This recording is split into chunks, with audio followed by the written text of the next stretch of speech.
participaram da ISHE de História Ambiental, né?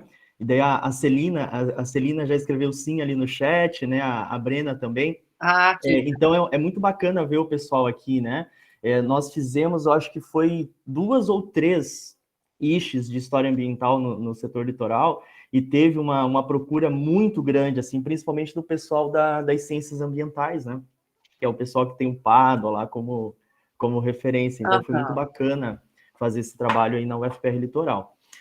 Bom, a Liliane já me apresentou, né? Eu vou ser um pouco mais detalhista assim na minha apresentação, até para trazer essa coisa da trajetória, né? Que a Liliane pediu que eu trouxesse aqui para a turma, né? Então eu sou historiador de formação, né? Me formei em 2010 no curso de licenciatura em História, na Universidade Estadual do Paraná. Na época não era universidade, era Faculdade de Filosofia, Ciências e Letras de Paranaguá, né? Depois se tornou universidade. Eu fiz o curso de licenciatura em História com uma pesquisa sobre o ensino da história, né? Então essa foi a minha pesquisa de TCC, na época da graduação, e naquela época eu utilizava o patrimônio histórico como fonte para trabalhar o ensino de história. Então, sempre relacionava essa coisa do patrimônio histórico, tanto o material quanto o imaterial, no ensino de história, partindo de uma perspectiva que a gente chama, né, no campo do ensino de história, de educação histórica. É uma perspectiva que trabalha com a formação da consciência histórica dos estudantes, né? Então, a minha pesquisa de graduação foi totalmente voltada para esse tema, trabalhando em 2 escolas da rede estadual da cidade de Paranaguá, né? E a gente fez essa pesquisa analisando o uso do patrimônio no ensino de história. Logo depois que eu me formei, no ano de 2011, eu fiz a inscrição para trabalhar como professor, né? Sou professor até hoje, 10 anos atuando em sala de aula, e eu fiz a minha inscrição como professor substituto da rede estadual de educação, né? E daí surgiu a oportunidade, né? Como todo professor que está iniciando, surgiu a oportunidade de trabalhar nas ilhas, né? E foi nesse momento, Liliane, que eu conheci a Ilha do Mel, né? Então, fui trabalhar como professor de história na Ilha do Mel, tanto na escola de Brasília quanto na escola de Encantadas, né? Hoje são 2 escolas, mas naquela época era uma escola só com duas sedes, né? Era o Colégio Luci Requião. E assim que eu cheguei em sala de aula, né, minha primeira experiência, eu fui trabalhar com uma ideia de patrimônio. Aquela ideia que eu tinha desenvolvido na graduação, né, de usar o patrimônio como fonte para o ensino de história. E daí, com os meus alunos do 6º ano, né, a criançadinha de 11, 12 anos, a gente começou a fazer um levantamento do patrimônio histórico da ilha, né? Tanto o patrimônio histórico material, né, que daí vinha a questão da fortaleza, vinha a questão do farol, né, e outros, como também do patrimônio histórico imaterial, né, que daí vem os modos de vida, né, vem a pesca da tainha, e foi nesse momento, e muito em função dos meus alunos do 6º ano, que eu conheci a pesca tradicional, né, da tainha na Ilha do Mel. Era até muito curioso, assim, que às vezes eu estava dando aula, né, e do nada, assim, os alunos ficavam alvoroçados e professor está tendo lanço, professor está tendo lanço. Falei, o que é lanço, né? O que é lanço? Não, professor, estão pegando tainha lá na praia e tal, a gente pode ir. Eu falei, vamos, né? Então, na hora da aula a gente saía, ia para a praia, ajudava a puxar rede, né? E eu via aquilo como uma forma de ensinar história também, né? Porque a pesca da tainha estava naquele universo cultural da comunidade, dos alunos. Então, isso me chamou muita atenção e a gente começou a trabalhar na perspectiva do ensino da história com esse patrimônio imaterial, né, que era a pesca da tainha na Ilha do Mel. E lá se foram 2 anos, né, de pesquisa com esses alunos, as turmas foram trocando, a gente continuava fazendo trabalho de história oral na comunidade, levantando lendas, contos, né, modos de vida, e principalmente, e a pesca sempre aparecia enquanto uma atividade, né, muito vinculada a essa comunidade. Eu trabalhei 2 anos na Ilha do Mel, né, depois eu vim morar em Matinhos, né, e eu comecei a trabalhar em uma escola aqui mais perto de casa. E foi nesse momento que abriu o processo de seleção para a primeira turma do programa de pós-graduação em desenvolvimento territorial sustentável, que, se eu não me engano, Liliane, foi em 2014, né? Acho que foi em 2013 que abriu o edital. Exatamente. E a primeira turma entrou no ano de 2014, Você foi né? colega da Fernanda Cesarino, que já esteve Exatamente, aqui. exatamente, a sua orientanda, exatamente. E daí eu fiz o processo seletivo no ano de 2013, né? E naquele momento de elaborar o projeto, eu estava pensando, né, o que que eu poderia contribuir, né, enquanto historiador, enquanto professor de história, em um programa interdisciplinar, né, de desenvolvimento territorial sustentável. E daí me veio a pesca da tainha na mente, né? E eu comecei a ler a bibliografia, a bibliografia do mestrado, e eu me interessei pela linha 1, né, que é a linha socioeconomia e saberes locais, né, que estava relacionado com a pesca, que era aquilo que eu queria pesquisar. E daí, nesse contato com a literatura, eu pensei em trabalhar com a pesca numa perspectiva da economia plural, né? As ideias de Polanyi são as ideias muito trabalhadas dentro da linha 1, e daí me deu essa ideia, né, de trabalhar com a pesca da tainha na Ilha do Mel, a partir dessa ideia de uma economia substantiva, a partir dessa ideia de uma economia plural, né? Tentando relacionar, tentando entender como que esses pescadores eles desenvolviam a pesca dentro de uma perspectiva de uma economia substantiva. Naquela época eu ainda não tinha a base, né, da teoria da reciprocidade. Apesar de ter citado a reciprocidade no projeto de pesquisa, eu não conhecia toda essa bibliografia, todo esse referencial teórico que tinha por trás desse conceito, né? E daí submeti o trabalho, deu certo, né? Deu certo de entrar. O professor Valdir, no dia da entrevista, né, ele perguntou se eu conhecia a teoria da reciprocidade, eu disse que eu não conhecia, eu falei, olha, eu usei a palavra reciprocidade no meu projeto, mas eu desconheço, né, essa discussão teórica. E daí ele aceitou me orientar, né, entrei no programa e logo conheci, né, a teoria da reciprocidade. Foi com essa teoria que eu fui para a Ilha do Mel fazer o meu campo, já no ano de 2015, né? E daí eu me deparei com um monte de trabalho já produzido sobre a Ilha do Mel. Existe muita coisa, né? Desde a área das ciências biológicas até a área das ciências humanas, existe muita coisa produzida sobre a Ilha do Mel, mas o que mais me chamou a atenção foi um trabalho publicado na década de 80, que é o trabalho da antropóloga Marília Kraemer. Né? Não sei se vocês já ouviram falar, já passaram por esse livro, né? Foi uma pesquisa desenvolvida na década de 70, né, por essa antropóloga, se eu não me engano era a tese de doutorado dela na antropologia, e ela analisou duas comunidades pesqueiras, né, na Baía de Paranaguá. Ela analisou a comunidade do Amparo e também a comunidade da Ilha do Mel, né, a comunidade da Prainha, né, que era Encantadas, né, a comunidade da Prainha. E nesse trabalho da Marília Kraemer, ela fala das malhas da pobreza. Né? O título do livro dela é Malhas da Pobreza, né? Em que ela analisa, basicamente, a exploração dos trabalhadores da pesca, a exploração dos pescadores a partir do sistema de pesca que existia no momento, né? Aquele trabalho me chamou muito a atenção, né? Eu aprofundei a leitura daquele trabalho, me aprofundei em entender, né, a base teórica que ela utilizou, né? Então, ela trabalhou com uma teoria marxista, ela analisou as relações de exploração a partir do sistema de pesca, e aquele trabalho mexeu um pouco comigo, assim, porque eu estava trabalhando com a teoria da reciprocidade, né?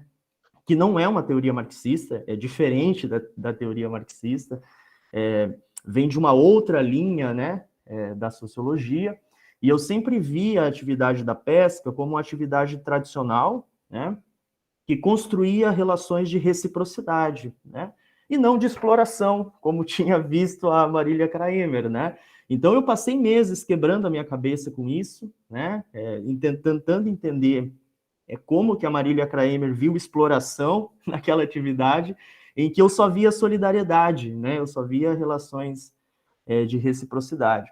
Então foi um momento assim de muita angústia, de muita angústia, em que eu tive que aprofundar a minha leitura sobre a teoria marxista, né? Passei pelo Godelier, né? Passei por alguns teóricos marxistas assim para entender essas relações de exploração, e ao mesmo tempo eu me aprofundei na teoria da reciprocidade, né? Também para entender quais são os elementos, né, que eu precisava observar para falar sobre a pesca. E assim, gente, foi um momento assim muito bacana, porque eu consegui entender o porquê que a Marília Kraemer viu exploração e o porquê que eu estava vendo reciprocidade, né? E a minha dissertação é sobre isso, né? Como que essas relações foram se transformando desde a década de 70 até hoje, e como que hoje a pesca da tainha ela é cercada por relações de reciprocidade, né? Isso muito em função da lente teórica que eu estava utilizando, né? Porque é isso, quando a gente estuda, principalmente quando a gente trabalha com comunidades tradicionais, né, que a gente faz um trabalho ou de etnografia ou de observação participante, a gente tem essa coisa da lente teórica, né? Então, se você usa uma lente teórica marxista, você vai enxergar alguns elementos. Se você usa uma lente teórica, né, da reciprocidade, você vai enxergar outros elementos. E na minha dissertação, eu tento trabalhar com as duas teorias, claro, mais com a teoria da reciprocidade, mas eu tento mostrar o porquê que a Marília Kraemer estava vendo, né, essas relações de exploração.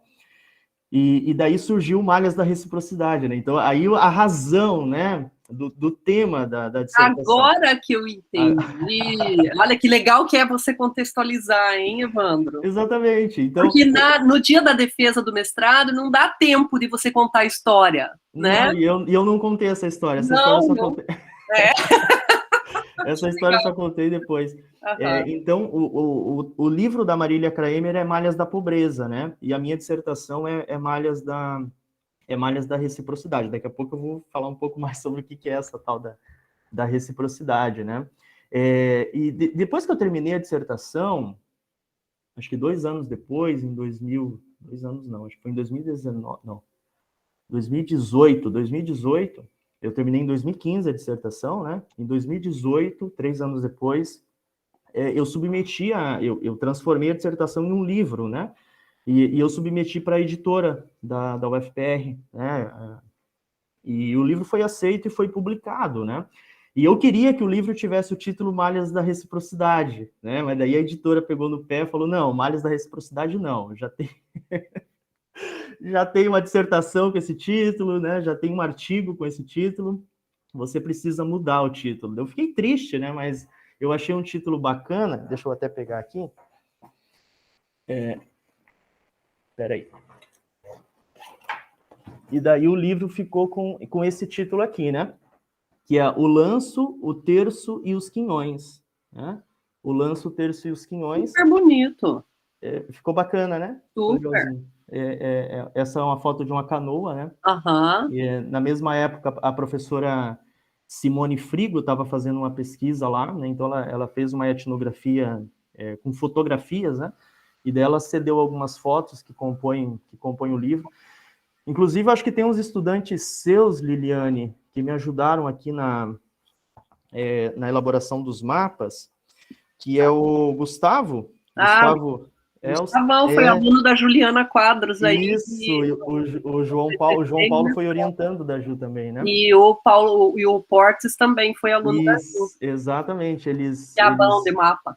Eles construíram os mapas aqui que compõem o livro, e daí saiu essa publicação, né? Essa publicação da dissertação de mestrado. Mas assim, obviamente que a lente teórica mudou toda a perspectiva, né? Então, enquanto... Eu pensei que era alguma pergunta. Piabão de mapa, já comentou ali, né? Então, a Marília Kraemer, na década de 70, ela analisou um sistema de pesca onde a família Valentim, que era uma família que detinha os meios de produção, daí vem os conceitos marxistas, né? A família que detinha os meios de produção, ela também era proprietária do único armazém que tinha na ilha, né? Então, os pescadores se endividavam no armazém e trabalhavam na pesca para pagar as suas dívidas, né? Então, de fato, a gente tinha uma relação de exploração muito clara, né? Naquele contexto em que a Marília Kraemer estava desenvolvendo a pesquisa dela. Então, esses pescadores, eles trabalhavam dia e noite, utilizando a canoa, a rede, os instrumentos de pesca da família Valentim, né? Eles se endividavam no armazém, que era o único mercadinho que tinha na ilha, e eles trabalhavam praticamente para pagar a dívida do armazém, né? Evandro, uma situação parecida com a do garimpo, né? Exatamente, exatamente. Então você tem um sistema onde uma família controla e todas as outras famílias dependem dessa família para sobreviver, né? Então a família Valentim criou esse sistema na Ilha do Mel, né, na década de 70, e foi esse sistema que a Marília Kraemer observou, né, e observou com muita propriedade, né? Ela conseguiu enxergar todas as relações de exploração que tinha nesse sistema de pesca, né? No entanto, ocorreram várias transformações na Ilha do Mel de lá para cá, né? Por exemplo, a chegada do turismo na década de 80, né? Então, a Ilha do Mel deixa de ser uma comunidade que vivia exclusivamente da pesca e passa a ser uma comunidade que vive quase que exclusivamente do turismo. Hoje, a Ilha do Mel é isso, né? É uma comunidade que divide, né, as suas atividades entre o turismo no verão e a pesca no inverno. Então, essa transformação, a chegada do turismo na Ilha do Mel, fez com que a família Valentim, que foi aquela família que acumulou um certo capital, né, nas décadas anteriores, conseguisse largar na frente, né, nos empreendimentos turísticos, né? Então, hoje a Ilha do Mel, quase todos os empreendimentos turísticos são de pessoas de fora, que eles falam, né? De empresários que vêm de fora e constroem pousadas, né? E etc. Mas a família Valentim foi uma das famílias que conseguiu investir no turismo, né? Construindo pousadas, né? Restaurantes. Então, a família Valentim saiu da pesca, né? E foi para o turismo, né? E é nesse momento que as relações da pesca elas se transformam, né? Então, aquela comunidade que antes era explorada pela família Valentim, agora que a pesca passa a ser uma atividade secundária, elas passam a ter o controle sobre esse sistema de pesca, né? Então, hoje as relações na pesca elas são muito mais solidárias do que exploratórias, né? E daí no livro eu tento explicar, né, todo o processo histórico que deu origem, né, a essa transformação. Evandro, Oi. que ano que marca essa transição da pesca, dessa pesca exploratória dos Valentim para as primeiras pousadas? É mais no final da década de 80, né? 1988, 89, quando chega energia elétrica, né? Quando chega energia elétrica e o turismo passa a ser uma atividade mais comum na ilha, né? Daí na década de 90 já vem os trapiches, já vem os trapiches, já vem as pousadas, e daí o turismo passa a ser uma atividade principal. Mas é final da década de 80 que tem essa virada, né? Essa virada de chave, assim, né? E daí eu vou compartilhar uma telinha aqui com vocês, que aqui tem algumas fotos que dá para... Eu não vou me prender muito na perspectiva teórica, tá? Mas eu vou apresentar algumas fotos aqui para vocês entenderem como que a pesca funciona.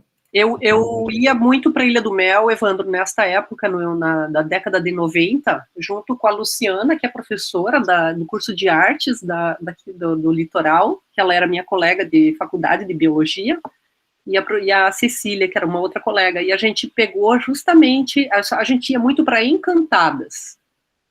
E a gente pegou muito essa transição, né? Exatamente. A gente ia década de 92, 93, a gente ia todo ano, a gente passava a temporada, assim, uma semana inteira lá. E a gente ficava na casa dos pescadores e não tinha luz nas primeiras idas. Não tinha trapiche em Encantadas.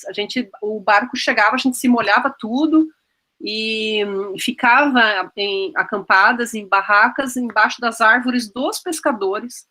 Era um esquema bem caiçara, não tinha cerca, era aquela coisa, a gente batia palma, eles deixavam a gente ficar, a gente dava um dinheirinho, muitos não cobravam, vejam que já era bem solidária a coisa, eles não cobravam, porque a gente também não tinha dinheiro. E no final das nossas idas para lá, já estava entupido de pousada, já tinha luz, já tinha trapiche, já tinha mudado as relações e já tinha cerca. Então, impressionante, né? A cerca A transformação, né? A transformação que ocorre num curto período de tempo, cara, né? 3, 4 anos. Exatamente. Uhum. No livro eu conto um pouco essa história, mais no livro do que na dissertação, né? Eu conto essa história desse momento de transformação, né? Que quando começa o turismo na ilha, começa um turismo desse que você falou, né? Eram grupos de jovens que buscavam meio que um isolamento, assim, né? E depois vem o turismo de rodinha, né? Que daí é o turismo do trapiche, né? Que daí já não precisa descer na água com a bagagem na cabeça, você já tem um trapiche para dizer. Então tem essa mudança também, né? Que começa com um turismo. Tem um termo correto para falar desse tipo de turismo, né? Dessas comunidades que buscam esse isolamento, né? Que buscam esse lugar sem energia elétrica, esse lugar longe da vida urbana, e depois vem a energia elétrica e vem todo esse processo do chamado turismo de rodinha. Né? Mas deixa eu compartilhar uma tela aqui, Lili, só um minutinho. Acho que é uma janela, né? Ó. Esse aqui foi um dos mapas que o João e o Gustavo construíram, né? Só para localizar, porque eu não sei se todo mundo aqui conhece a Ilha do Mel, né? A gente fala da Ilha do Mel, mas tem gente que não conhece, né? Deixa aí no chat, gente, quem já foi para o Ilha do Mel. Ou quem não foi, né? Lindo o mapa.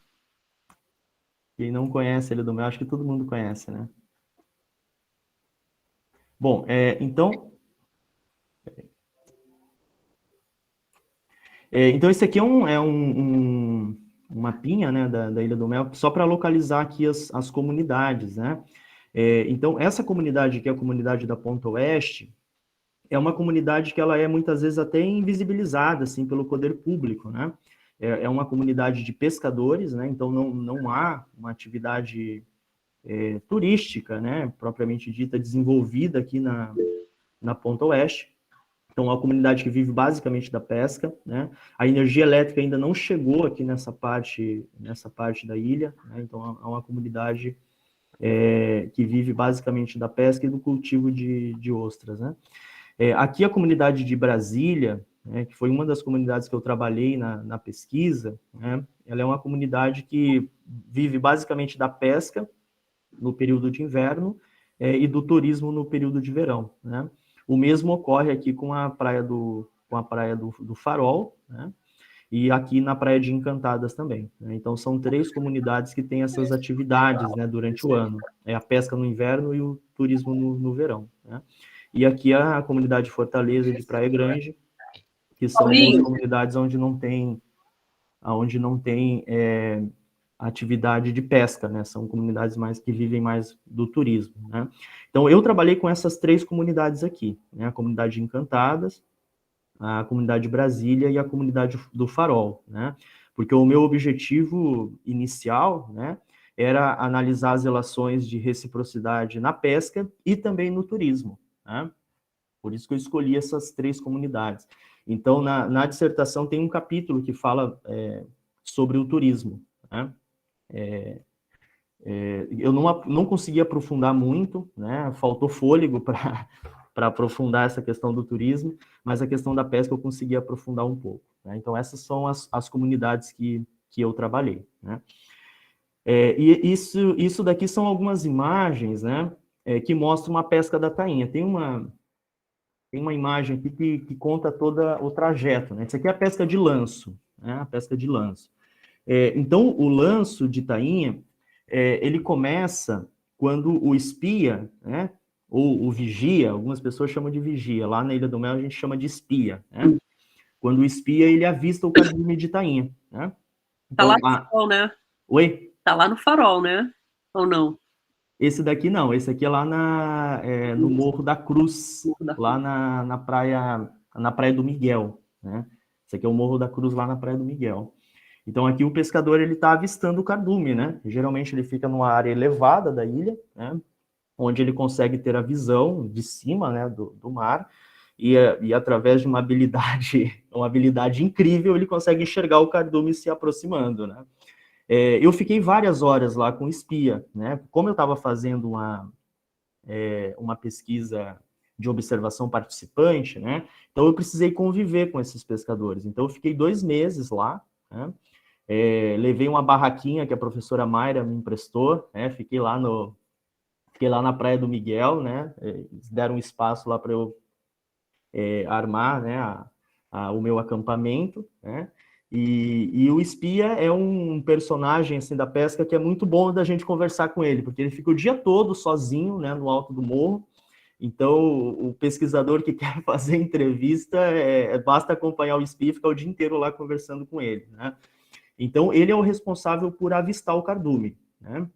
Quando o espia ele avista o cardume, ele dá um sinal para os pescadores que estão na praia, né? Esse aqui é o dono da canoa, né? Aqui nessa segunda imagem, né? O dono da canoa, ele fica à disposição na praia, e quando o espia ele avista o cardume lá do alto do morro, né? Aqui dá para ver o Morro da Cruz lá longe, né? Então ele dá o sinal para o dono da canoa para que os pescadores possam colocar a canoa no mar, né?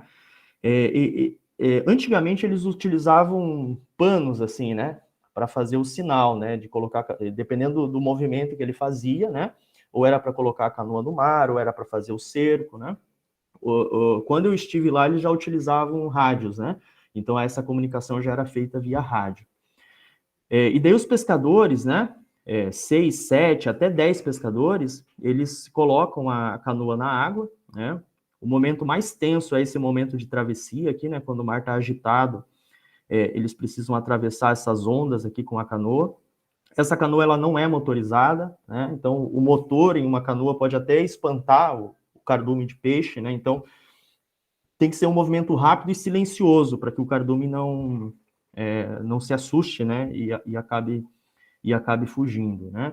E aqui a canoa fazendo o cerco, né, que é uma espécie de um círculo, né, que é feito na água, no mar, e aqui a canoa voltando, né. Depois que a canoa fecha o cerco, né, o lanço, daí a comunidade vem ajudar, né, daí entra turista, entra surfista, pesquisador, só pesquisador tinha 4 lá, né, entra, entra pesquisador. Estava craudiado de pesquisador. Tinha uma garota do IFAM que estava registrando, né, filmando tudo, que eles estão fazendo o inventário, né, e daí tinha a Simone, que era antropóloga, estava fazendo a etnografia sobre as mulheres na pesca, tinha eu fazendo a dissertação, e Legal. tinha a Fernanda, que não estava desenvolvendo pesquisa, mas que estava pensando no projeto dela, então ela estava lá também. Então, assim, gente, é muito pesquisador. Os pesquisadores, eles se esbarram lá nas trilhas da ilha, né? É muita gente pesquisando. E até é interessante, assim, que quando você vai entrevistar os pescadores, quando você vai conversar com os pescadores, eles já estão acostumados a conversar com pesquisadores, eles começam a te indicar a referência.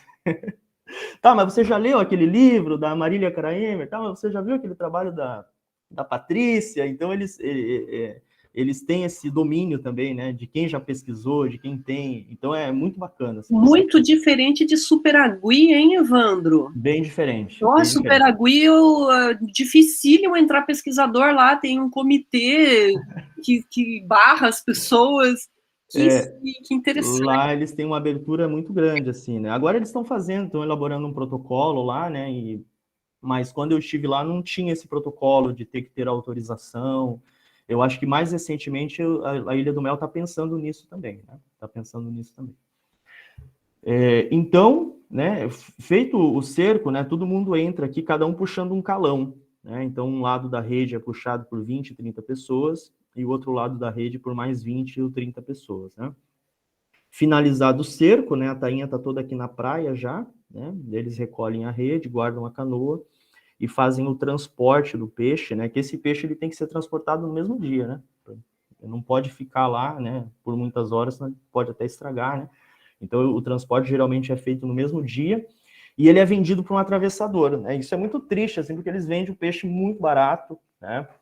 O atravessador é a pessoa que mais ganha dinheiro dentro desse processo da pesca, né? Eles vendem a tainha a R$2,50 o quilo, né? E daí tu vai lá no mercado do peixe, tá R$12 o quilo, R$13 o quilo. Então, o atravessador é a pessoa que mais lucra, né, durante esse processo da pesca. Mas os pescadores conseguem tirar o seu sustento daqui, né? Então, percebam que é um trabalho coletivo, né, que envolve, não dá para fazer um lanço com menos de 30 pessoas, né? Então envolve de 30 a 60 pessoas. É um trabalho que existem várias funções, né? Você tem o espia, que fica no alto da montanha, você tem o dono da canoa, que é a pessoa que organiza todo o procedimento da pesca, você tem o proeiro, o popeiro, os remadores, né, que são as pessoas que embarcam na canoa, né, que atravessam a arrebentação. Você tem o chumbereiro, que é a pessoa que joga a rede no mar, né? É uma rede de aproximadamente 400 metros, então uma rede muito grande, né? E ele tem essa habilidade de jogar ela rapidamente no mar sem fazer barulho, né? Então essas redes, elas não têm aquele chumbo, né? Então elas têm uns saquinhos assim de areia, né, de saibro, né, para não fazer barulho, e eles jogam rapidamente na água. Então é um trabalho que envolve muitos pescadores, muitas pessoas que não pescam, mas que também participam. E daí a minha ideia na pesquisa era saber de como que eles faziam a divisão desse pescado, né? Como que eles operam a pesca e como que eles dividem o rendimento dessa pesca entre eles. Essa era a grande questão. Eu queria ver as relações de reciprocidade nesse ambiente da pesca. Aqui tem mais algumas fotos, né? Mas eu queria falar um pouco sobre isso daqui, ó, né? Então aqui é a Praia do Miguel e aqui é a Praia do Farol, né? Voltando lá para o mapa, ó, a Praia do Miguel, ela fica aqui, né? Nessa região aqui, onde eu estou passando o mouse, né? Aqui na Praia do Miguel pescam os pescadores da comunidade Encantadas, né? E a Praia do Farol fica aqui, né? Onde pescam os pescadores das duas comunidades, tanto de Brasília quanto do Farol, né? Então foram dois grupos, foram 3 comunidades, mas foram 2 grupos, né, que eu analisei, né? E aqui tem um pouco dos resultados, né? Então nas duas comunidades a gente tem um compartilhamento, né, dos recursos comuns, né, o compartilhamento do peixe, do mar, né, de toda a divisão da pesca. Na Praia do Miguel, a gente tem a divisão do terço e quinhões entre todos os participantes da pesca. Isso aqui é um ponto importante, porque o que é o terço, né? O terço é a terça parte, né? Então, de tudo aquilo que foi pescado, de tudo aquilo que foi capturado, 1/3 pertence ao dono da canoa, né? Ao proprietário da rede, ao proprietário da canoa, né? E daí, a todo momento, eu ficava questionando os pescadores, né? E daí, você acha justo, né, essa forma de partilha, essa forma... E assim, é unânime entre eles a justiça, né, na retirada do terço, porque o dono da canoa é aquela pessoa que cuida da canoa durante todo o ano, né, investiu, né, um dinheiro relativamente alto para comprar a rede, né, para adquirir a canoa. Então, eles acham extremamente justo, né, que o dono da canoa fique com esse percentual, né? E o interessante é que o dono da canoa muitas vezes muda também, né? Então a canoa ela é vendida, trocada entre eles ali da comunidade. Então cada ano pode ter um dono de canoa diferente, né? Então o dono da canoa fica com o terço.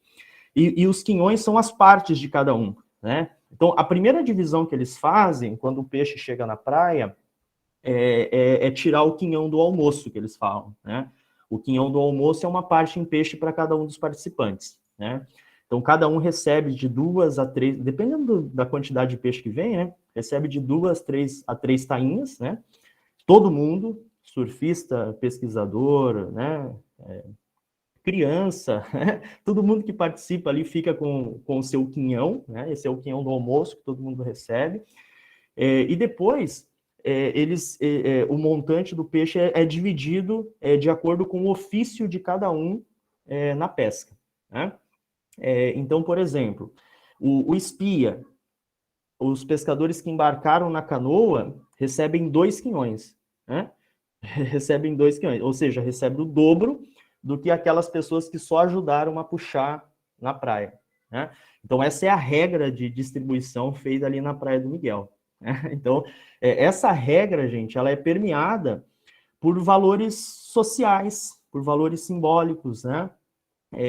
Apesar da divisão ser realizada em dinheiro, então não é peixe que eles levam para casa, né? O peixe ele é dividido e o quinhão ele é dividido em dinheiro, né? Então o terço é dinheiro, o quinhão é dinheiro, 2 quinhões é em dinheiro, né? Apesar de ter esse valor monetário, as regras, né? Elas não partem de uma lógica mercantil, né? Elas partem daquilo que eu chamo na tese, na dissertação, de relações de reciprocidade, né? Que reconhece o papel de cada um no universo da pesca, né? E daí, assim, para oportunizar que todas as pessoas tenham o direito de ganhar 2 quinhões, eles fazem um rodízio dos pescadores que embarcam na canoa. Então, se naquele lanço você embarcou na canoa, no próximo lanço é a vez do outro, né? Então, eles oportunizam, né, para que todos os pescadores tenham uma oportunidade de receber dois quinhões, né? Então, isso também faz parte de uma estrutura de reciprocidade que eu analiso, né? Na Praia do Farol tem uma dinâmica um pouco diferente, né? Porque eles têm os quinhoeiros fixos, né? Ou seja, existem pescadores que são escolhidos previamente para receber o seu quinhão, né? E aqueles que não fazem parte daquele grupinho, né? Aquelas pessoas que o turista, o pesquisador, o surfista, eles recebem só o seu quinhão de peixe, né? O seu quinhão do almoço e capitalismo.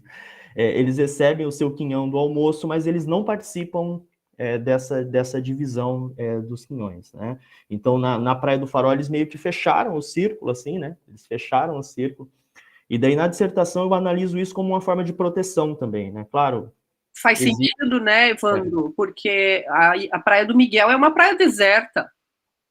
Até chegar lá, pouca gente vai, né? E Exatamente. a Praia do Farol é hiper lotada de turistas e jantarada. Então, se eles fossem dividir, eles não iam ficar com nada. Exatamente. Então, eles fecham, né? Eles estabelecem aqueles quinhoeiros fixos como uma forma de proteção também, né?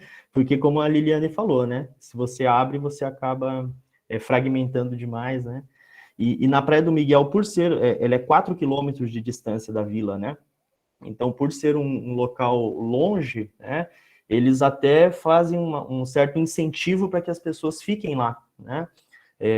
Porque se tiver 10 pessoas, 15 pessoas na hora do lance, eles não conseguem cercar, né? Então você tem que ter uma quantidade de pessoas suficiente na praia para fazer o lance naquele momento, né? Então eles têm os quinhoeiros fixos, né? Os canoeiros fixos também, e eles têm 2 canoas com 2 redes, né? Então tem 2 donos de canoas, cada um fica num ponto da praia, né? Na Praia do Farol, e dá o lance àquele que está mais perto do cardume, né? E o interessante é que todo mundo vem ajudar. Então, independente se o lance é com a minha canoa ou com a canoa do vizinho, né? Todo mundo contribui para fazer o cerco. Então, essa é uma relação de reciprocidade que só tem na Praia do Farol, não tem na Praia do Miguel, né?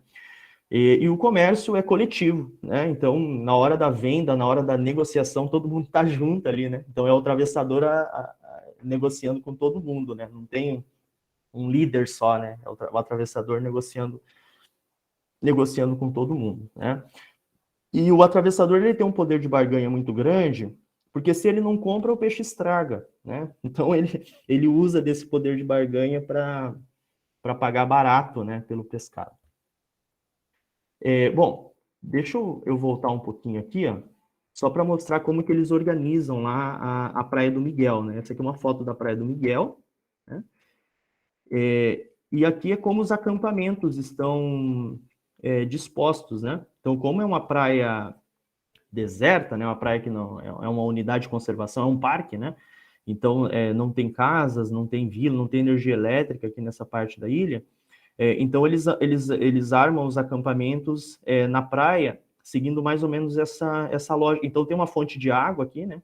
Que eles têm uma mangueira, né? Que liga em todos os acampamentos. Todos não, né? Alguns acampamentos, né? Aqui tem 2 acampamentos que não têm água, né? Então, eles utilizam a água desses acampamentos aqui próximo, né? Aqui fica um grupo de pescadores, né? Geralmente são aqueles pescadores que estão sozinhos, aqueles pescadores que não estão com a família, né? Então, geralmente, os pescadores levam a família, né? Então, vai os filhos, e daí eles ficam nesses acampamentos aqui que são, são maiores, né? São mais confortáveis. Eles têm uma autorização, né, do órgão ambiental para construir esses acampamentos no período da pesca, né? Então, acaba o período da pesca, eles têm que tirar, não pode ter nada lá, né? Então, eles têm que tirar tudo, levar para a vila. Mas durante o período da pesca eles têm essa autorização, né? Então, esses acampamentos aqui geralmente são maiores, né? E aqui fica cada uma das famílias, né? Evandro, considero muito equivocada essa leitura do órgão ambiental, porque isso faz parte do patrimônio imaterial e material também, né? Faz parte, e era proibido, né? Quando instituíram o parque era proibido, mas depois eles conseguiram essa autorização para no período do inverno eles poderem construir esses acampamentos, mas é só no período do inverno, né? Então eles têm que retirar. Porque aqui, por exemplo, em Guaratuba e aqui em Matinhos mesmo, onde tem os espias, aqui na Ilha do Farol tem espia, né? E na ilhazinha do Farol da Tartaruga, e lá em Guaratuba, ali na prainha, também tem as espias, só que naquelas plataformas, né? E os acampamentos ficam ali o ano inteiro, né? Para não ter que fazer todo ano o trampo, né? Eles têm que fazer todo E lá ano. longe, meu, é uma trabalheira montar o acampamento, né? Exatamente, exatamente. Algumas madeiras eles conseguem deixar até guardadas aqui, né? Então eles criam uma forma ali de deixar protegida essa madeira, né? Para não sofrer com o tempo e etc. Mas muita lona, essas coisas eles têm que trazer tudo da vila, né? Então eles levam um geradorzinho de energia que eles têm, né? Então eles têm uma família lá que consegue levar esse gerador, né? Botijão de gás, né? Então eles levam tudo todo ano eles têm que levar esses É uma equipamentos. festa o acampamento, né? Exatamente. A pesca começa em maio, junho, né? Finalzinho de maio, junho. Em abril eles já estão lá, né? Montando. Então, né, Evandro, para quem quiser ir para a Ilha do Mel e ir além do turismo básico que existe, esse turismo mais massificado, esse é um bom período para ir para a Ilha do Mel, né? Porque você pode ajudar, pode, né, se envolver, fazer uma coisa mais comunitária, né? Exatamente. E é muito gostoso, assim, né? Então eles se reúnem, eles fazem uma fogueira, né? Geralmente as noites assim são regadas a cataia, né? Eles tomam muita cataia no inverno, né? No frio. Então eles se confraternizam bastante ali, né? Nesses acampamentos de Que pesca. também ajuda a manter as relações de reciprocidade, né? Exatamente. Então é bem interessante. Então esse é o acampamento da Praia do Miguel, né? E aqui são os acampamentos da Praia do Farol, né? Então tem um acampamento que fica aqui próximo, aqui é o Farol, né? Próximo ao Morro do Farol, e tem um outro acampamento que fica mais próximo do Istmo aqui, né? Então aqui tem duas canoas, né? Uma canoa que fica aqui, outra canoa que fica aqui. E o espia fica no alto do farol aqui, observando o cardume que chega. Esses acampamentos, eles, como é próximo da vila, né? Eles não são muito movimentados, assim, né? Então, o pescador precisa de água, ele vai lá na vila em busca, né? E eles não ficam muito cheios, assim, ele enche na hora do lanço, né? Porque quando tem o lanço, eles conseguem se comunicar com todo mundo, né? O WhatsApp, eles mandam a mensagem no grupo. Exatamente. O pescador chega muito rápido. Então, aqui não tem aquele risco, né, deles perderem lance por falta de pessoa, porque basta mandar uma mensagem no grupo que todo mundo se reúne e consegue fazer o cerco rapidamente, né? Então, essa aqui é a disposição dos acampamentos lá na... Ô, Evandro, deixa eu só contar um caos. Esse ano eu estava aqui na Ilha do Mel, bem na época, né? E daí estava bem aqui, ó, caminhando entre o acampamento ali, não o de cima ou de baixo, mas com o jeito de quem ia tomar um banho de mar, sem noção.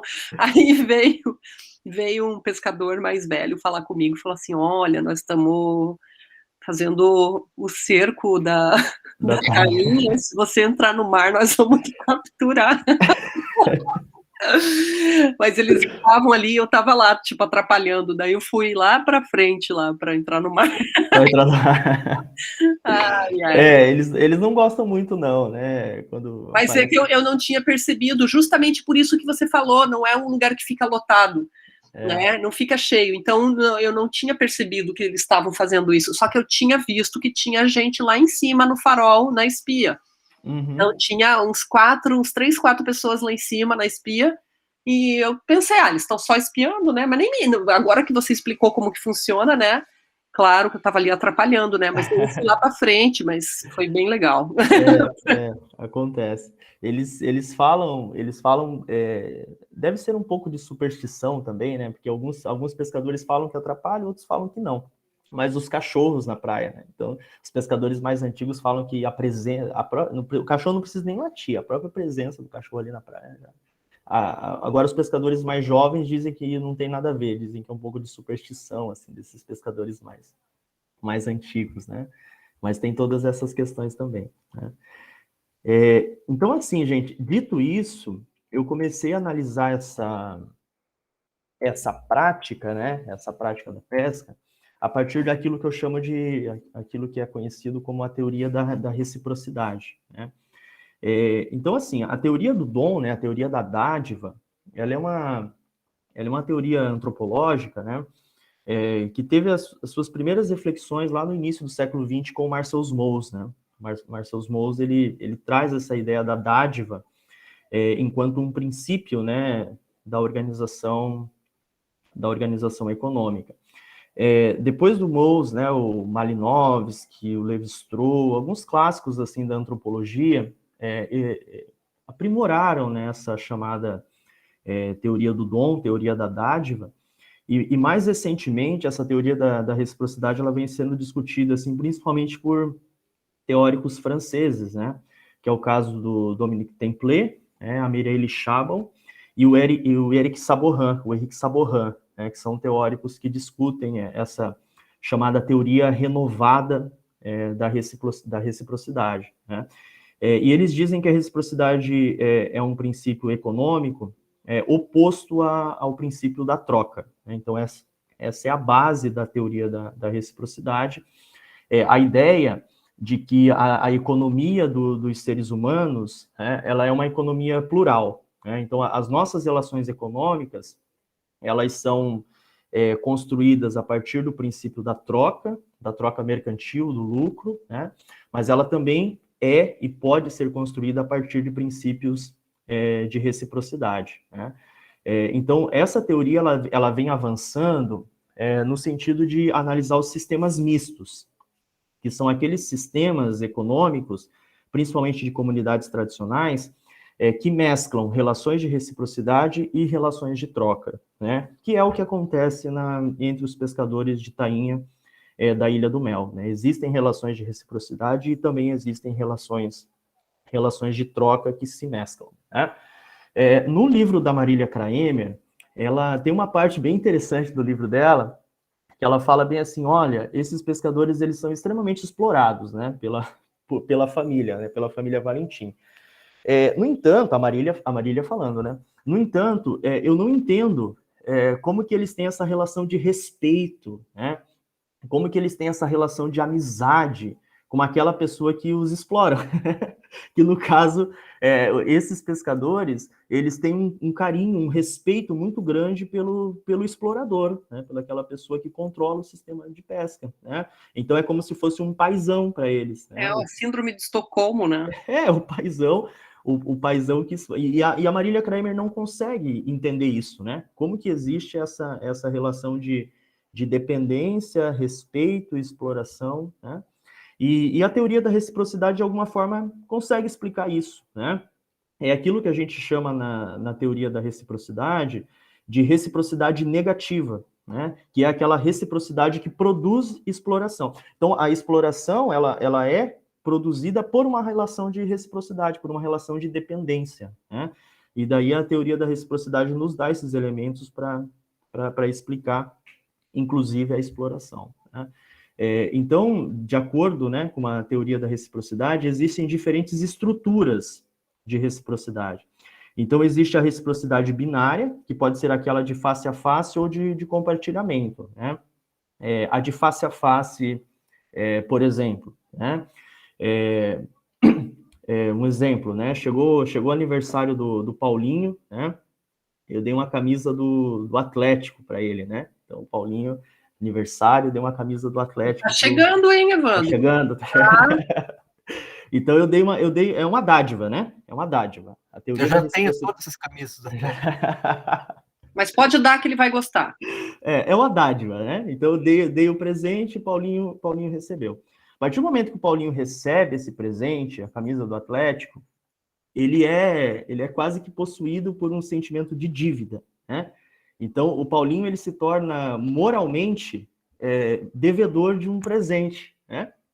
Por mais que a dádiva pode ser que a dádiva não tenha esse interesse, né, de receber, mas a pessoa que recebe ela é tomada por esse sentimento, né? Bom, quando chegar o aniversário do Evandro, eu vou ter que dar uma camisa do Palmeiras para ele, né? Então ele vai se sentir moralmente obrigado a retribuir a dádiva, né? Então isso é intersubjetivo, isso está na nossa mente, porque toda dádiva tem uma contradádiva, né? Então essa é a reciprocidade face a face, né? Não existe uma obrigação. O Paulinho não assinou um contrato lá que ele, no dia do meu aniversário, ele precisa me dar um presente, né? Mas existe uma obrigação moral de retribuir a dádiva.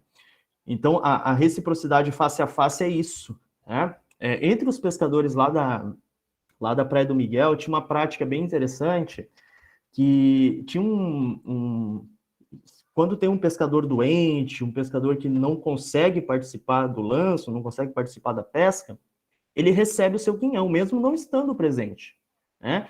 Porque eles têm a compreensão, né, de que eles também podem, em algum momento, estar doente, não participar, e eles também irão... Então, eles fazem sabendo que o grupo vai fazer, né? Então, aí a gente tem uma relação de reciprocidade também, né? A reciprocidade de compartilhamento é quando o bem ele é de uso comum, né? Então, por mais que a canoa, a rede seja de um pescador, o mar, a tainha, os recursos naturais, não, né? Então, maravilha, hein? Então, o compartilhamento ele é feito a partir desse bem comum, né?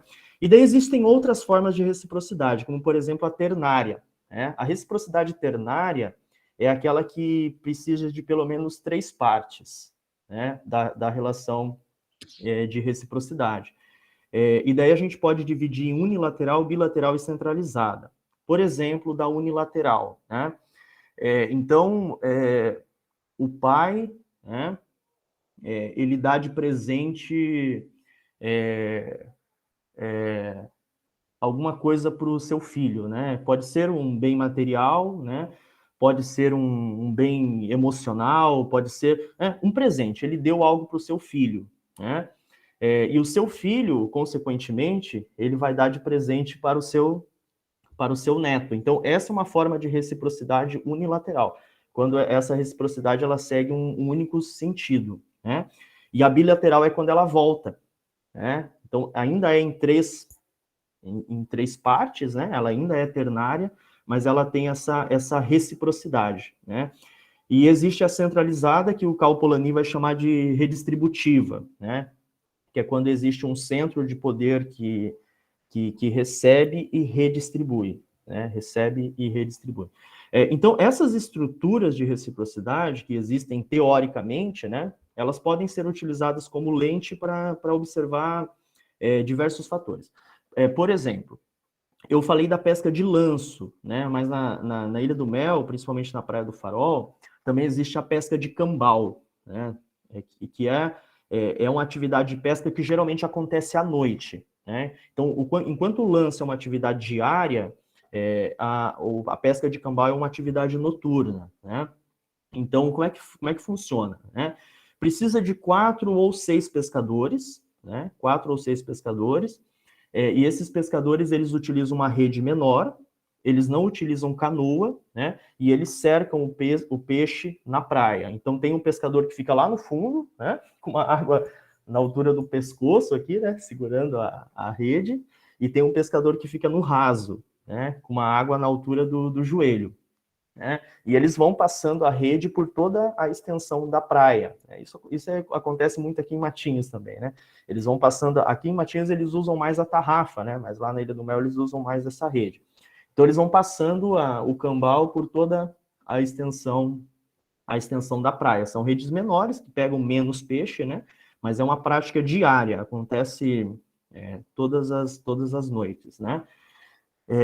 E daí como que funciona? Lá na Praia do Miguel, por exemplo, deixa eu voltar aqui o mapa. A Praia do Miguel, por exemplo, tem vários acampamentos aqui, né? 1, 2, 3, 4, 5, 6, 7. 7 acampamentos. Cada um desses acampamentos tem uma rede, né? Tem uma rede pequena, né? Então, por exemplo, hoje a gente vai cambuar com a rede desse pescador aqui, né? Então, ele vai pegar a sua rede, todo mundo aqui vai ajudar, né? Então, vem 2, 3 pescadores, né, de cada acampamento desse aqui, e todo mundo vai pescar com a rede de fulano, né? Com a rede desse pescador aqui. Então, eles passam o cambal durante a noite, né?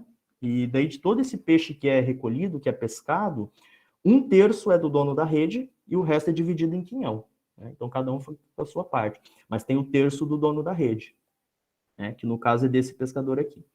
Na noite seguinte, a rede usada vai ser desse pescador aqui, né? Dele que vai receber o terço. E os demais vai receber o quinhão. E todo mundo ajuda, né? Na noite seguinte, e assim vai, né? Então, eles vão utilizando uma rede por noite, né? Então, aí a gente tem uma relação de reciprocidade que é circular, né? Então, eu sei que quando eu for usar a minha rede, todos os outros pescadores vão auxiliar, né? Porque quando é a rede do vizinho, eu também auxilio. Então, aí se constrói uma relação de reciprocidade também, né?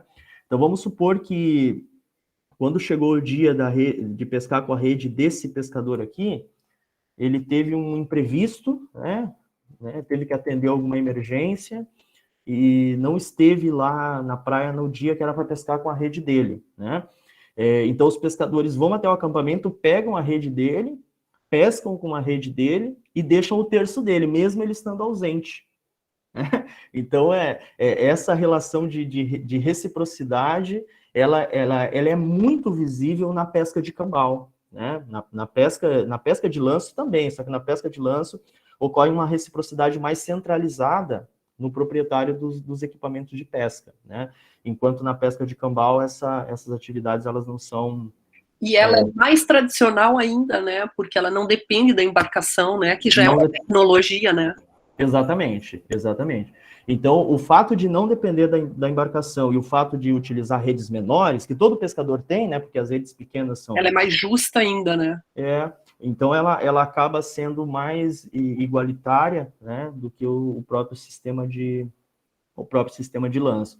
Mas, assim, é muito curioso, né? Eu tive lá em um dia que um dos pescadores não pôde pescar, né?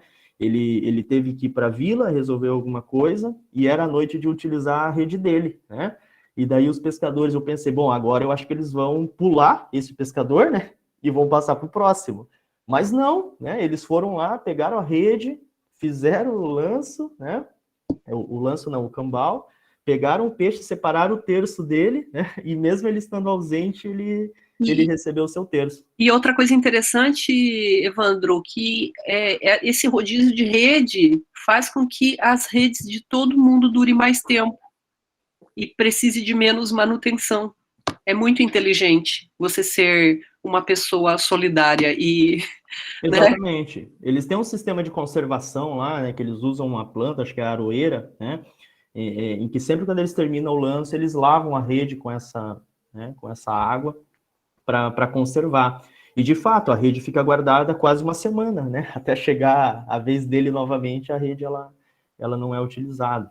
Então, esse sistema de rodízio, ele mostra muito bem as relações de reciprocidade, né? É como se fosse o circuito lá dos polinésios, né? Claro, os polinésios a gente está falando de um comércio internacional, né? De um comércio internacional. Mas no sistema de pesca a gente também tem essa reciprocidade circular, né? Isso ocorre também no rodízio de quem embarca na canoa, né? Então, nunca é o mesmo pescador que embarca na canoa, sempre é feito um rodízio, né? Então, esse rodízio também é uma forma de reciprocidade.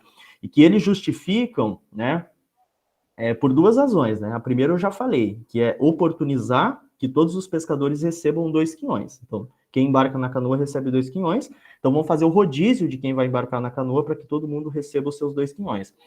No entanto, eles enfatizam também a necessidade de que as novas gerações sejam incluídas dentro do processo de pesca, né?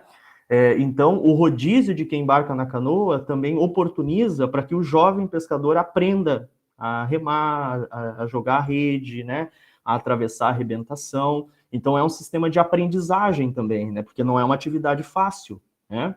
É uma atividade que requer técnica, requer habilidade, né?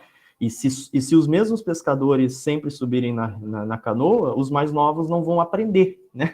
E quando aquele mais velho não puder mais pescar, a prática não vai mais ser realizada. Então, eles também têm essa preocupação de que os adolescentes participem, né? Subindo na canoa, aprendendo o ofício de remar, de atravessar a arrebentação, de jogar o chumbo, né? Então tem essa preocupação dentro do sistema de pesca também, né? Bom, então eu acho que... Deixa eu ver se tem mais algum slide aqui. Bom, aqui é só uma reflexão, né? Uma reflexão que está lá no livro, né? A marginalização das práticas de reciprocidade nas relações capitalistas deu lugar à homogeneização das práticas de troca. Porém, é no interior de populações tradicionais, como a dos pescadores e das pescadoras de Tainha da Ilha do Mel, que se encontram práticas de reciprocidade que resistem às generalizações da troca mercantil. Numa sociedade em que tudo tem preço e de alguma forma está vinculado ao mercado, os valores sociais ainda regem as atividades econômicas de grupos que buscam preservar a sua história e a sua identidade, né? Então, assim, entre os pescadores, eles enfatizam muito essa coisa da tradição, essa coisa de preservar os valores da pesca, né? E durante as entrevistas, eu sempre fazia questão de perguntar para os pescadores como que eram as relações na pesca e como que eram as relações no turismo, né? E assim, a narrativa deles é fantástica, no sentido de... Teve um pescador que disse bem assim, Evandro, na época do turismo, a gente quase não conversa, né? A gente passa um pelo outro na trilha, né? Dá bom dia, boa tarde, e cada um vai correr atrás do seu dinheiro, né?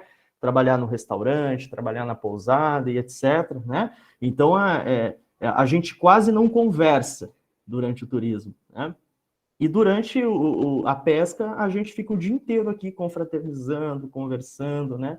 Ganhando o nosso peixe. Então, eles enfatizam muito que durante o inverno, durante a pesca, as relações afetivas entre os membros da comunidade, elas são mais estreitas, né? A convivência ela é muito mais intensa do que o período de verão, em que cada um está correndo atrás do seu dinheiro. Então, eles enfatizam muito isso, né? Do valor das relações sociais que são construídas durante o período da pesca, além de ser um momento de subsistência, né?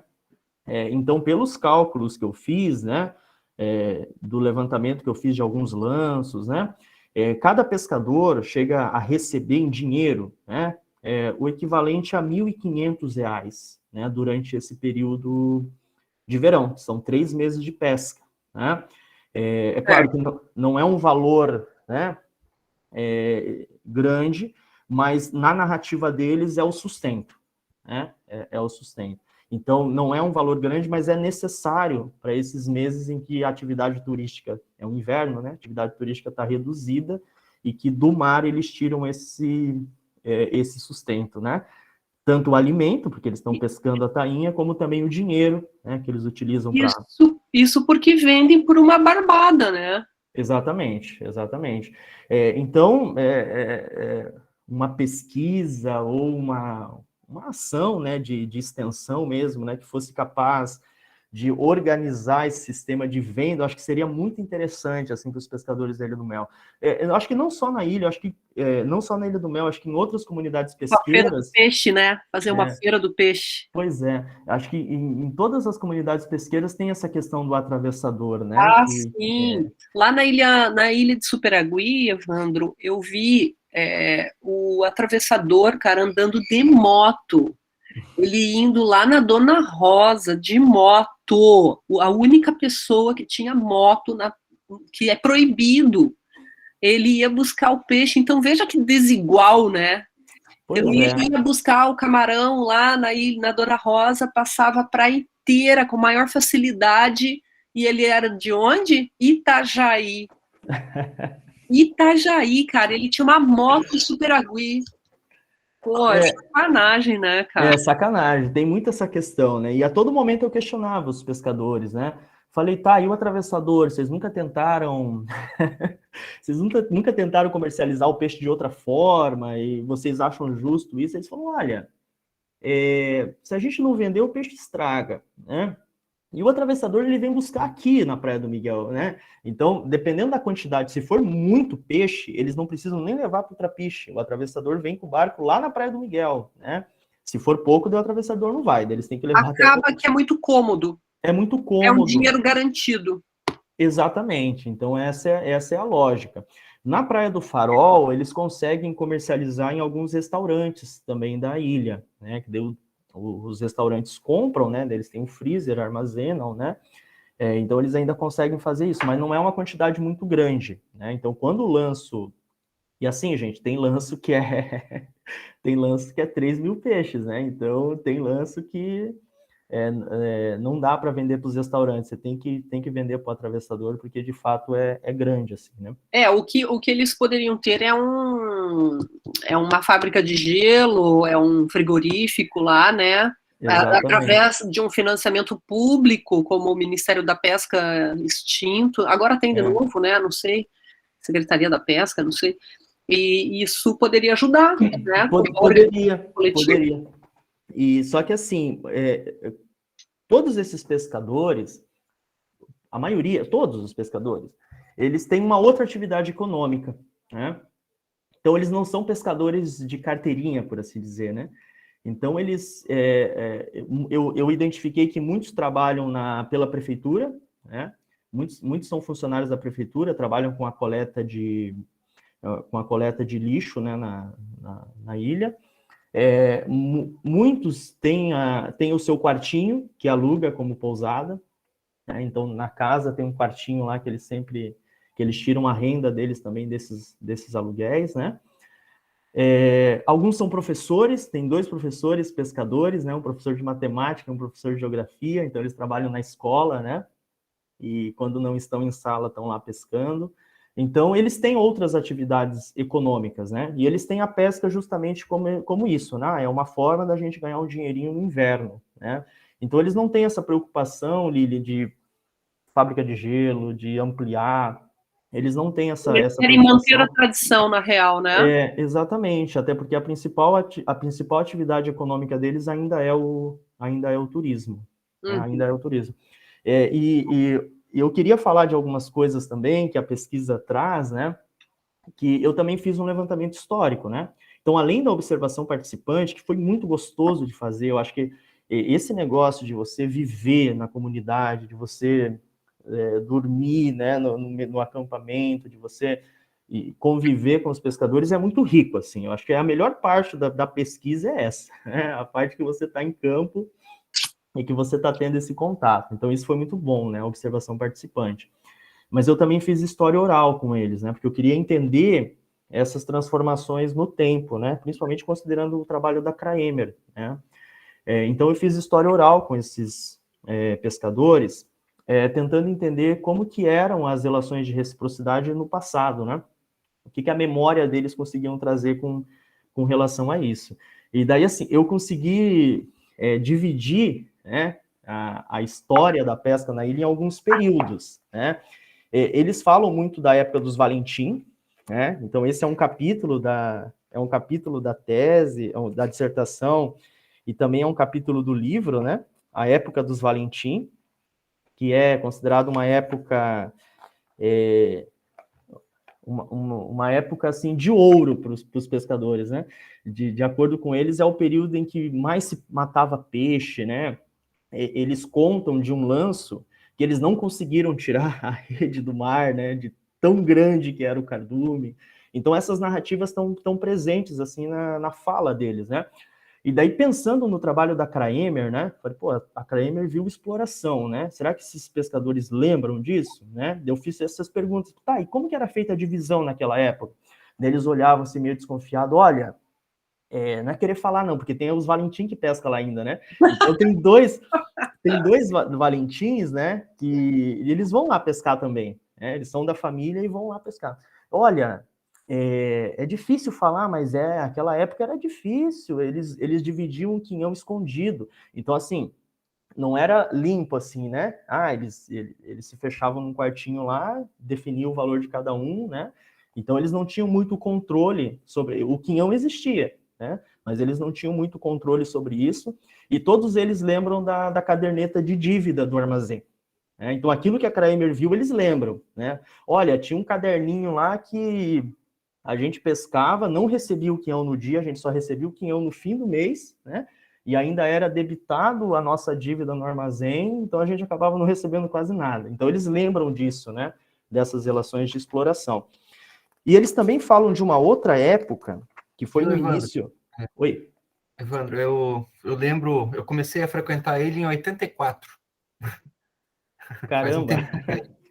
E naquela época eu lembro de um acordo com um vereador de Paranaguá, que era dono de frigorífico, e ele que fornecia as geladeiras para o Valentim, né? É difícil lidar com isso, porque a família dele é muito grande, a família dele brigou inteira lá, e as coisas estão muito vivas aí. Mas realmente ali era bem o esquema clássico do proto-capitalismo, né? Quem tem a geladeira domina. Exatamente, Porque as exatamente. pessoas têm que botar o peixe na geladeira. E Exatamente. era uma geladeira a gás, porque não tinha luz elétrica na Não ilha. tinha ainda. Tinha um gerador lá em Brasília, na Encantadas não tinha, né?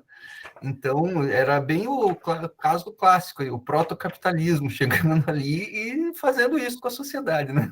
Exatamente, Paulinho. E foi justamente isso que a Marília Kramer observou, né? Porque o livro dela é de 83, né? Mas ela fez a pesquisa na década de 70, no finalzinho da década de 70, né? Que ela desenvolveu a pesquisa. E daí o livro saiu em 83. E foi justamente essas relações que ela observou, né? O predomínio da família Valentim e a exploração dos pescadores, né? O que eu digo é o seguinte, não é só essa família especialmente, né? Como eu disse, né, uma família super grande lá na ilha, né? Tem todos os descendentes do velho Valentim estão lá. Mas teve o acordo político com outro esquema maior fora da ilha, né? Então é isso, né, basicamente. Eles acessavam coisas que os outros Aham, pescadores não acessavam, né? exatamente. Eles narram, né, a história de três Valentins, né? Que eram três filhos do velho Valentim que você citou aí, né? Então eram três, né? Então tinha um que era o dono das redes, um que era o dono do armazém e outro que era o atravessador. Então eram os três que dominavam o sistema de Eles pesca. dominavam a cadeia produtiva A cadeia completa. produtiva, a pesca, o armazém e o transporte. O atravessador é aquele que transporta para o mercado de Paranaguá, né? Então eles dominavam isso. Então isso está muito vivo na memória dos pescadores, principalmente dos mais velhos, né? Então eles lembram com detalhes assim dessa época. Então eu trago essa narrativa em um capítulo da dissertação também. E eles falam da época do Zorro. Essa época era bem interessante, né? A época do Zorro foi o início ali dos anos 2000, em que teve um empreendedor, vou colocar aspas, porque era o empreendedor capitalista, né? Que ele conheceu a atividade da pesca e ele teve a brilhante ideia de ganhar dinheiro com isso, né? Então, o que o Zorro fez? Ele comprou duas canoas, ele colocou uma canoa na praia de Fora, uma canoa na praia do Miguel, né? E ele assalariou os pescadores. Ele pagou meio salário mínimo para cada pescador ficar na praia durante o período de pesca, durante os 3 meses de pesca. Era meio salário mínimo e uma cesta básica, né? Então você tinha um grupo que ficava, um grupo de 10 pescadores, 12 pescadores que ficavam na Praia do Miguel e um grupo de 10, 12 pescadores que ficavam na Praia de Fora, né? Esses pescadores, eles eram assalariados, meio salário mínimo e uma cesta básica. E ainda tinha aquelas pessoas que participavam, as pessoas da família desses pescadores que eram assalariados, né, não ganhavam salário, mas também participavam da pesca para ajudar a puxar. Então ele fez isso, ele assalariou os pescadores e quis criar uma relação diferente da relação tradicional. E os pescadores lembram muito bem disso. Eles falam, olha, na época do Zorro, a gente pegava muito peixe, mas a gente era meio que empregado. Eles usam essa frase, a gente era meio que empregado, né?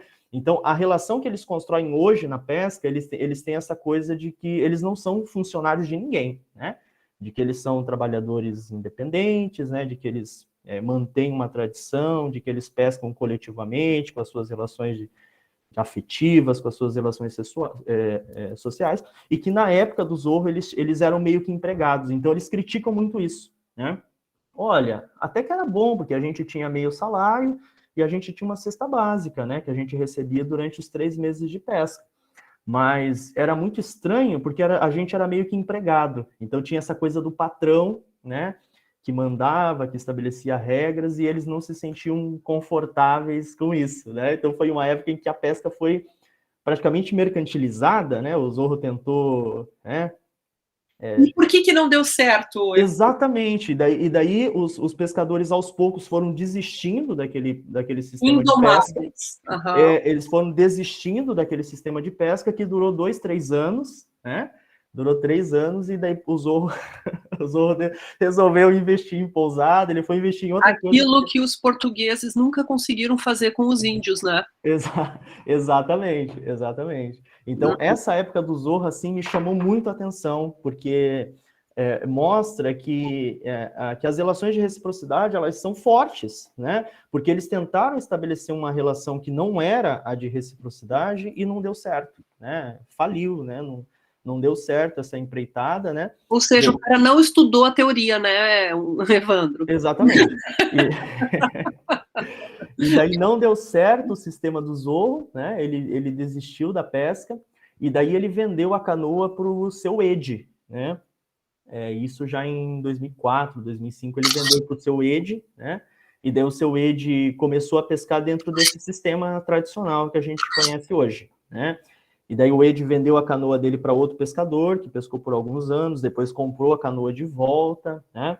E quando eu estava lá em 2015, né? Era o Ede, que era o dono da canoa, né? Um pescador, assim, super respeitado pelos outros pescadores, né? Um pescador que foi explorado pela família Valentim, né? Um pescador que viveu o período do Zorro também, e que agora estava comandando o sistema de pesca dentro dessa lógica mais tradicional que os pescadores estavam acostumados, né? E daí ele estava cansado, ele já é um senhor idoso, né? Ele falou, olha, estou cansado, né? Não aguento mais, estou pensando em vender a canoa, né? E daí tinha algumas pessoas interessadas em comprar a canoa. Um pescador lá do Farol, inclusive, queria comprar a canoa da Praia do Miguel. Isso é importante também, porque o dono da canoa, ele também é meio que um chefe naquele território de pesca. Cacique, né? do negócio, né? Então, assim, se você comprar uma canoa e for lá para a Praia do Miguel, você não pesca, né? Porque o território ali é deles, né? Então, assim, se o pescador da Praia do Farol quisesse, né, pescar na Praia do Miguel, ele teria que comprar a canoa do Ede, né? Então, o dono da canoa é meio que o dono do território também, né? Do lugar da pesca. Ou pelo menos é a liderança, né? É a liderança. E daí, naquele ano ele não vendeu, ele ia continuar ainda, né? Agora, depois que entrou a pandemia, não fui mais para Ilha do Mel, né? Não sei como que tá o sistema de pesca lá. Eu fui uma vez antes da pandemia, né? Fui na escola lá fazer o lançamento do livro e etc. Mas recentemente, assim, eu já não fui, né? Acompanho pelo Facebook, né? Eles sempre postam os lanços que eles fazem, as pescas. Então é isso. Então, assim, gente, foi um trabalho muito gostoso de se fazer, né? Tinha outras coisas que eu gostaria de aprofundar, assim, na dissertação que não deu tempo, né? O tempo do mestrado é um tempo muito curto. E depois, né, voltando para aquela ideia da trajetória, né? Depois que eu terminei a dissertação, que eu fiz essa pesquisa, eu queria dar continuidade a ela no doutorado, né? Então, eu entrei lá no MAD, com a professora Cristina Frutuoso, né, que foi a professora que participou da minha banca, né, de mestrado, e daí eu fui para o MAD com a intenção de dar continuidade, né, a essa pesquisa, né. E daí a professora Naina, vocês devem conhecer a professora Naina, Naina falou, Evandro, não faça isso, você já fez essa pesquisa, né, você já fez, não queira fazer algo que você já fez, né. Pensa em algum tema de pesquisa que tem a ver com a tua área de formação, né? O que a história pode contribuir aqui para o MAD, né? O que a história pode contribuir aqui para a nossa discussão de meio ambiente e desenvolvimento, e etc. E daí eu conheci a história ambiental, né? Que era uma área de pesquisa que eu ainda não conhecia, né? Eu comecei a me aproximar desses textos de história ambiental, mas eu continuei estudando o litoral do Paraná, né? Só que agora não mais uma perspectiva antropológica, né? Fui para a minha perspectiva histórica, né? E daí, no MAD, eu acabei desenvolvendo uma tese de história ambiental, né? Que acabou se tornando o meu tema de pesquisa recentemente, né? Então, já tem aí 5 anos, que eu estou estudando história ambiental, né? E daí eu quis fazer uma pesquisa sobre a Baía de Paranaguá, né? Na verdade, eu queria fazer uma história ambiental da Baía de Paranaguá, né? Abordando vários períodos históricos, né? Mas principalmente o século XIX, né? Eu me inspirei muito em um trabalho sobre a história da Baía de Guanabara, feita pela professora Lise Cedrez, né? Que é uma historiadora ambiental também lá da UFRJ. Então, assim, inspirado no trabalho dela, eu queria fazer uma história ambiental da Baía de Paranaguá. E daí, revirando a documentação histórica, eu encontrei a Guerra dos Portos, né? Que é justamente essa disputa política e também dos engenheiros no século XIX. E daí isso me brilhou os olhos, assim, e eu resolvi fazer essa pesquisa, né? Que é História e Natureza na Baía de Paranaguá, né? Política e Natureza na Baía de Paranaguá, uma história ambiental a partir dos engenheiros, né? Então, essa é a pesquisa que eu desenvolvi no meu mestrado, no meu doutorado, né? Eu fiquei 6 meses lá no Rio de Janeiro, pesquisando no Arquivo Nacional e também na Biblioteca Nacional, buscando documentação sobre esse período. E assim, gente, eu achei muita coisa, né? Porque assim, no século XIX, o Brasil ainda era um império, né?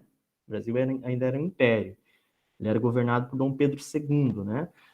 E principalmente no período que eu analisei, que era a segunda metade ali do século XIX. E no período imperial, a sede do império era o Rio de Janeiro, né? Então, assim, muita documentação do período imperial se concentrava, né, na capital, que era o Rio de Janeiro. Então, eu achei muita coisa sobre o litoral do Paraná nesses arquivos, né?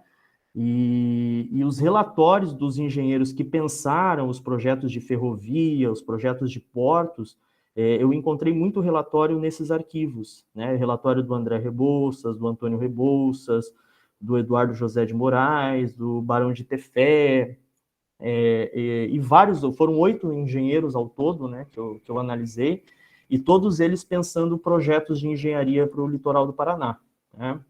Então, foi essa documentação que eu trabalhei no doutorado, e a riqueza de documentação, né, mapas, né, plantas, assim, é muito bacana, né? Encontrei muita documentação do século XIX, e daí foi essa pesquisa que eu acabei desenvolvendo no doutorado, né? Eu fiz uma disciplina com o professor Pádua, né, lá na UFRJ, eu fiz a disciplina de História Ambiental com ele lá, né, fiquei 6 meses lá no Rio, e depois ele acabou participando da banca também, né, de defesa da tese.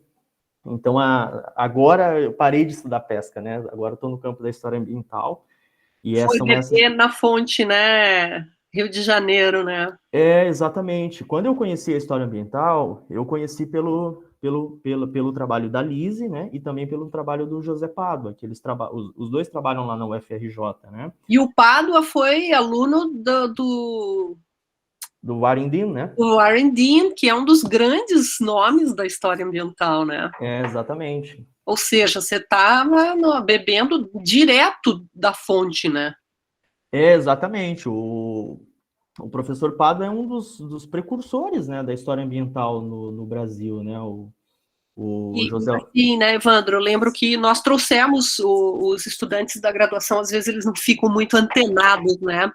Mas nós trouxemos o professor Pádua no último simpósio, inclusive você foi o cicerone dele, né?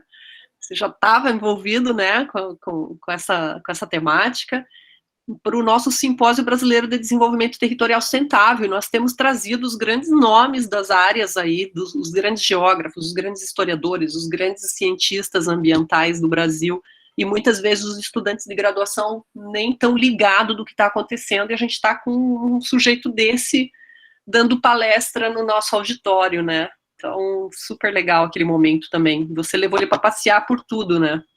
Sim, a gente foi para Morretes, né, para Paranaguá, foi um momento bem bacana, assim, né? Que como eu era aluno dele lá no UFRJ, então a gente já se conhecia, né? Então quando ele veio para cá, eu acabei recebendo. Depois ele foi para o MAD também, né? Só que daí teve a pandemia, né? E daí a palestra dele no MAD acabou sendo virtual.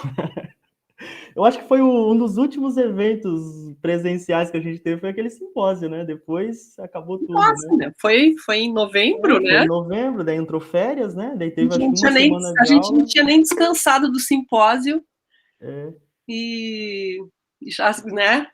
Entrou a pandemia. exatamente. Então, Lili, era isso que eu queria dizer, né? Apresentar um pouco da trajetória, um pouco da pesquisa, né? Da pesca. E daí eu fico à disposição, hein? Se o pessoal quiser fazer alguma pergunta, algum comentário, né? Fiquem à vontade. Eu vi que a Emily Santos, você está aí ainda? Tô aqui. Ai, Emily, comenta com a gente aí. Você fez um comentário muito legal ali no chat. Bota na Desculpa, roda. gente, eu não acompanhei o chat que eu acabei. Primeiramente, acho que eu gostaria de parabenizar o Evandro, né, por esse trabalho maravilhoso dele. Eu acho que toda vez que alguém vem falar um pouquinho da ilha, o meu coração ele fica quentinho, né?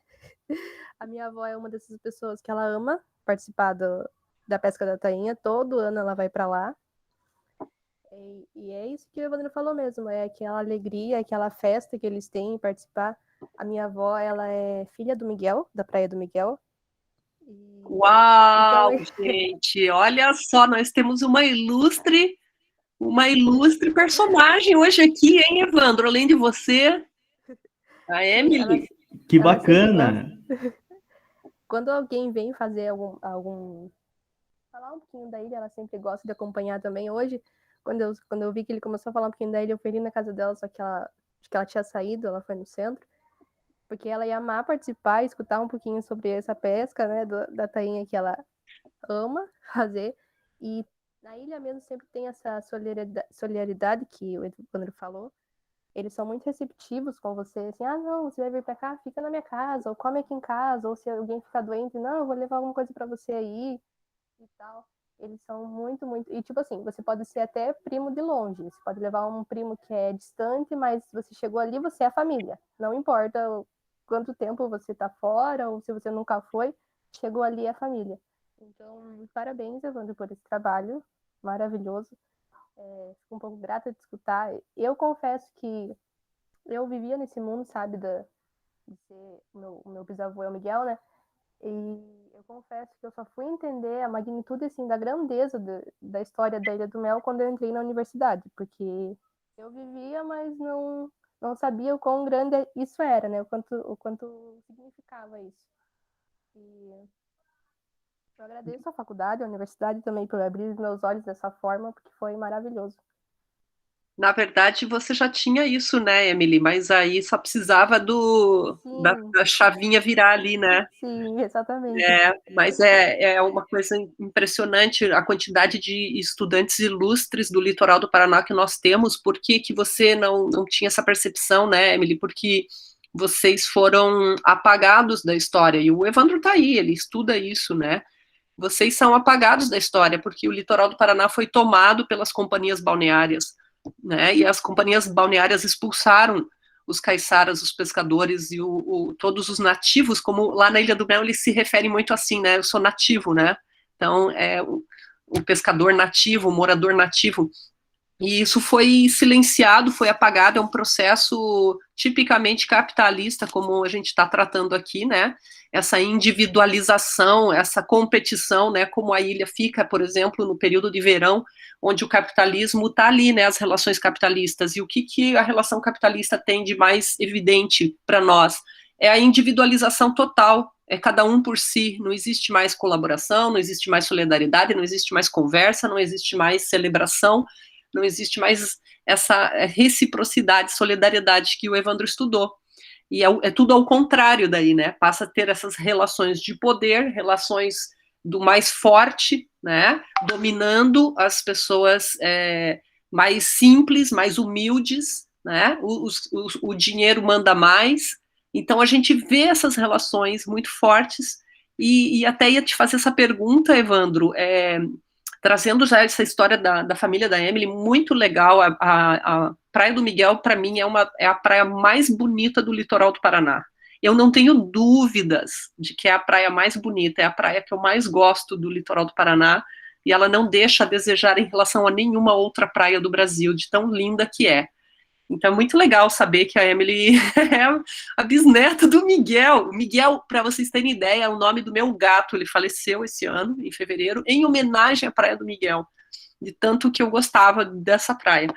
E gosto, né? Mas, assim, uma coisa que eu acho muito legal, Evandro, de você abordar, é que quando a gente está falando de comunidades tradicionais, e isso de qualquer comunidade tradicional, desde a Amazônia até a Indonésia, até os esquimós, os povos africanos, todos. Quando a gente fala em comunidades tradicionais, nós estamos abrindo, no século XXI, uma janela da história do mundo sem o capitalismo, né? Ou com um capitalismo num modo de instalação muito baixo. E aí nós temos a possibilidade real de pensar algo que a gente fica quebrando a cabeça para colocar em funcionamento através de tecnologias capitalistas, que é a tal da sustentabilidade. Ou seja, nós não precisamos desenvolver sistemas sustentáveis. Os sistemas sustentáveis já existem. Hoje você deu uma aula para nós sobre uma parte do ethos econômico de duas comunidades, de como que isso se dá. E a gente está lá fazendo fóruns, fazendo conferências da ONU para tratar de sustentabilidade e, ao mesmo tempo, permitindo que governos, né, de países, não só o Brasil, mas notavelmente o Brasil, destruam as comunidades tradicionais. Né? Então, o que você acha disso? Você concorda que essa ideia desta janela do mundo complexo, das diversas janelas de mundo que se abrem quando a gente olha uma comunidade tradicional? Concordo, Liliane, concordo plenamente. Eu acho assim, eu estudei um teórico, né, um economista, chamado Karl Polanyi, né? Ele é uma das referências aí do DTS na linha 1, né? E ele fala da grande transformação, né? Ele fala da grande transformação e de como que o sistema capitalista, o mercado, a partir do século XIX, ele passou a ter essa intenção, né, de dominar todas as áreas da vida, né? Aquela coisa da economia desenraizada, né? O Polanyi trabalha com esse conceito, né? De que a economia, o mercado, a partir do século XIX, ele passou a ser desenraizado das relações sociais, ele passou a viver de maneira autônoma. Só que o Polanyi, ele fala algo muito interessante, que ele fala que as relações de reciprocidade, a economia substantiva, ela nunca deixou de existir, né? Então, por mais que o sistema capitalista tensione, né, a sua homogeneização, né, por mais que o sistema capitalista, às vezes a gente olha e a gente pensa, não, tudo é capitalismo, né, tudo é movido pelo mercado e pelo sistema capitalista, mas isso é um pouco de falácia, né, as relações de reciprocidade, elas permanecem, elas continuam existindo, né, no entanto, elas estão sendo sufocadas, né, por esse sistema que a gente vive. E quando a gente olha para as comunidades tradicionais, e a Liliane falou muito bem, né? Quando a gente olha para as comunidades tradicionais, a gente consegue ver exemplos, né, de locais, de relações em que o capitalismo ainda não é o sistema hegemônico, né? Em que as práticas econômicas, por mais que o mercado entre, né, as práticas econômicas elas ainda são regidas por relações de reciprocidade, né? Então, são esses valores que a gente precisa resgatar, né? São essas comunidades que a gente precisa respeitar, né? Porque é delas que partem esses exemplos, né, de como que a gente vai construir um mundo melhor, um mundo sustentável, um mundo mais generoso, mais solidário, né? Tá aí os exemplos dessas comunidades tradicionais, né? Então, o mercado, ele existe desde a antiguidade, né? Na Grécia Antiga já existia mercado, né? Mas esse mercado ele era dominado pelas relações sociais. Eram os valores, eram os valores sociais que dominavam o mercado. né? O mercado ele começou a se desenraizar desses valores sociais a partir do século XIX. E ele tenta ser hegemônico, mas ainda é possível a gente enraizar esse mercado nas relações sociais, nas relações de solidariedade. Então, eu acredito muito, né, nessa tese, né? A gente não perder as esperanças de um mundo melhor, eu acredito muito nessas teses. Aprender, né? Juliana,